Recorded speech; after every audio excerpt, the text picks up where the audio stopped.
A series of experiments at the University of Edinburgh in the 1970s and the 1980s used random number generators to explore mind-matter interactions. What they found was really astounding. Hello my loves and welcome back to my channel. If you're new, I'm Leora Alexandra. Welcome to the Baby Elephant community. On this channel we talk about the law of attraction, spirituality, self-development, and so much more. Today I want to give you guys my top 3 manifestation techniques that are actually backed by science. Now I'll talk a little bit about these experiments that were conducted in the 70s and the 80s, but what you have to understand about the actual experiment is what they were actually exploring and researching is how mind affects matter. This is quantum physics and classic law of attraction. Our mind creates our world, our experience on the outside, the physical experience. Everything begins on an energetic level and then comes out into physicality. According to these experiments, there were favorable outcomes when these specific techniques were used. Now, there were many others. I'll make more videos about those in the future, but these are the top 3. The key to all these is to have a very clear intention. I do recommend at this point in your journey, if you're trying out these new techniques, to focus on one thing at a time. Manifest one thing and then build up your belief system. See, wow, I can do this. I really can do this, and then keep going. In the beginning of my journey, I actually manifested a bunch of things at once, and it really built up my belief system so strongly because once you focus on different things, you take those things that you want to manifest and take them off a pedestal. So energetically, you detach from them and you're able to get them a lot faster. However, I've been seeing a lot of comments lately, people asking if I think that you should start one at a time or a bunch of different desires. I think that is a very personal decision and you should do whatever feels right to you. But while working on this list, I believe that one at a time, focus on something you really, really want, or maybe even, it might sound counterintuitive, but focus on the thing you want least and build your way up to that big thing that you really want. So what you need to do is choose something and then set the intention as if it's already happened. For example, I have completely healed my body and I feel amazing. Or I am in a relationship with the love of my life. I recommend to use words that excite you and raise your vibration so that every time you think this statement, this intention, your energy raises and you align with the frequency of already having it. Once you have your intention set, any of the following list will be super effective in manifesting your desires. And just so you know, the list ranges from most effective based on the studies done at this university to least effective. But these are the top 3 out of about 5 or 6. So they're all super powerful. Let's start with number 1, which is resonance, or feeling at one with the object. This is a little bit esoteric. Actually, most of this list is pretty out there, but it really works. And I'm going to give you a silly example, but something that was important to me, no matter how silly it was for anybody else, and using resonance really worked. So feeling at one with the object would mean that you transcend the illusion that there is any distinction between you and the object of your desire. We are all one. We all exist. Even material objects are made of the same things that we are. It's all the same energy and matter and particles. We're all one. This technique is made even more powerful when you really let yourself go into it and kind of enter a flow state where everything, time and space slips away and you just feel truly at one with this thing that you desire. Now let's get into how to actually do it. For a moment, think deeply about your desire, maybe write it down. That'll make it even more powerful to write it down. Sit with your eyes closed and think about it. And then start seeing yourself as this desire. Now this can range from pretty standard visualization, which would be maybe you want a car, so you visualize yourself getting into this car, driving the car. Or it can get a lot more out there. Visualize yourself as the car. Literally be the car and invoke this desire to be owned by you. So it's like the car wants to be owned by you just as much as you want to be owned by the car. This gets tricky when you want to manifest love in a relationship. So what I do recommend is just letting, if you are trying to manifest a relationship, let those boundaries, those distinctions and limitations slip away when you close your eyes and think about your person. Realize that you are all the same, you are all one, and see yourself as this person. And this person is now thinking about you. And how do they feel when they think about you? And what you want to do is feel emotions of love, gratitude, respect, appreciation. This is resonance. You can do this with anything, with a career, with money, with whatever it is that you want, with how to feel. You want to feel happy, be happiness. The other day, before I get into my little weird example, the other day I wanted to feel abundant. You know, I have all these different things I do to enter the abundance frequency in the mind state, but what was really powerful for me is to start believing and closing my eyes and doing this resonance exercise with abundance. And I came to this place where I realized I am abundance. I am abundance personified.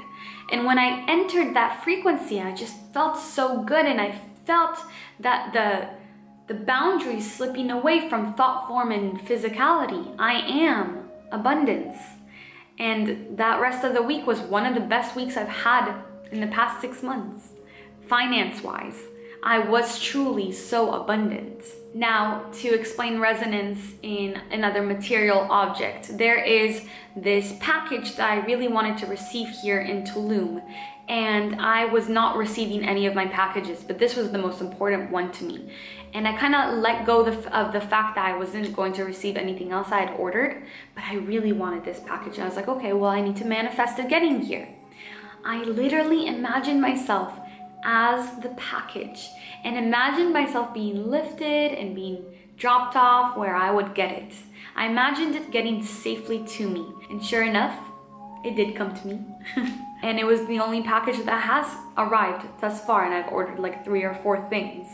So resonance is really powerful. The second science-backed method of manifestation, of changing your matter with your mind, is evoking and asking for help from spirits and angels.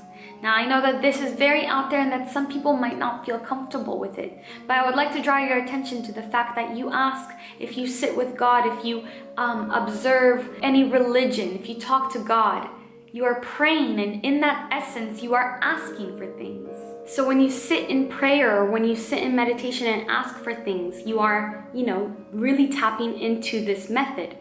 If it doesn't make you feel comfortable, talking to non-physical entities, non-physical beings, makes sense, maybe skip this one. Asking for assistance from angels or spirit guides, spirit animals, whatever it is, your higher self, to me seems to be the most powerful when done in a ceremonial or ritualistic way.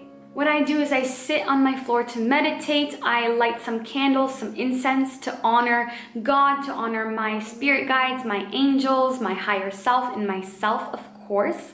And then I say something like, I call on the highest, compassionate, highest vibrational, most unconditionally loving beings to assist me. I often will talk to my ancestors and ask for help, and I'll set an intention. I will literally ask for help from them. And I find that it's always honored. Sometimes I'll ask for protection. Sometimes I'll ask for a little help in my confidence when I'm about to do something that scares me. It's always honored. And whether that is a placebo effect, whether that is my, just some self-talk that works for me. For me, my belief is that these non-physical entities and beings are all around us. They love us. They want to help us. They are an extension of God just like we are. And life is easier working with non-physical energy than disregarding it. If you're interested in this, I really recommend the book, The Seat of the Soul, I believe it's called, by Gary Zukav. He talks more about this, and I'll link it down below. It's a phenomenal book, and it really explains the benefit of tapping into this non-physical entities and non-physical beings. And Maya Angelou and Oprah were huge fans of this book. So it's pretty esoteric, pretty out there, but it's real and it works. After asking for something from my guides or from my spirits, I always end by saying thank you, giving gratitude, and saying what I am thankful for in the present tense. So thank you for guiding me today. Thank you for giving me the confidence to tackle this task. Thank you for keeping me safe while I do this. Thank you, thank you, thank you. Gratitude. I'll then end with a little meditation, just close my eyes, focus on my breath, clear my mind, and get ready for the day. And I honestly, whenever I set my intention with my guides and my angels, it's honored. It's absolutely magical, but it's actually not, because according to these studies, this works for everybody. Number 3 is powering the intention with emotion. This we have talked about a lot in the channel. Admittedly, I used to talk about it a lot more back when I first started making Law of Attraction videos, but it is just as important as it was back then now. The way that we do this is we consider, how will I feel when my intention manifests? What is it that you want to change about your physical reality? How do you want your mind to affect matter? Think about what it is that you want, your intention, what you want to manifest, your desire that you set earlier in this video. And then think to yourself, how will I feel when this comes into fruition? If it was real right now, how would I feel? And you power your intention with that emotion. I think that this one is really fun to do, because all you have to do is decide what you want and then look in your life for other ways that you can feel that way. So if you want to be in a relationship, you might feel, loved, appreciated, excited, relieved, stable, secure, whatever emotions you would feel from having that relationship, or from having that career, or from having that new home, or from whatever it is that it may be. How would you feel? And then go and look in your life for other things that make you feel that way already. So maybe your dog makes you feel loved. Maybe your family makes you feel loved. Immerse yourself in those emotions. Call on those emotions. I often will sit with my intention, think about something that makes me feel elated. It could be something as silly as you felt really good riding your bike or doing yoga this morning. So call on that energy, call on that emotion, and feel it while simultaneously thinking about your intention. And do not allow negative thoughts to cloud that euphoric feeling. If a negative thought comes, acknowledge it and send it away like a cloud, just like blow it away. The way that I do this in my everyday life is I focus and give gratitude for the way that I already feel those things in my life. So if I wanted to feel abundant, like earlier, for example, I think about how I feel abundant in happiness and health and opportunities and this and that. Focus on areas in your life where you already have what it is that you want, just in a slightly different way, and give those areas more attention. These 3 ways are so powerful. They're all really fun to do. I really recommend trying them out, whatever feels comfortable with you. If it was helpful to you, please give it a thumbs up so that it could help somebody else potentially. If you plan on using any of these techniques, let me know which one in the comments below, what really resonated with you. Was it resonance? Was it angels and spirit guides? Or was it backing the intention with the emotion? If you have another favorite manifesting technique, please comment it down below. We haven't talked about manifesting in kind of a little bit, so I'd like to know what you're up to, what you're manifesting, and I'll make a lot more videos about it, because manifesting queen forever and always. I'm also going to put some resources in the description that talk where I got this information from, the Gary Zukav book, all that good stuff, so check that out below.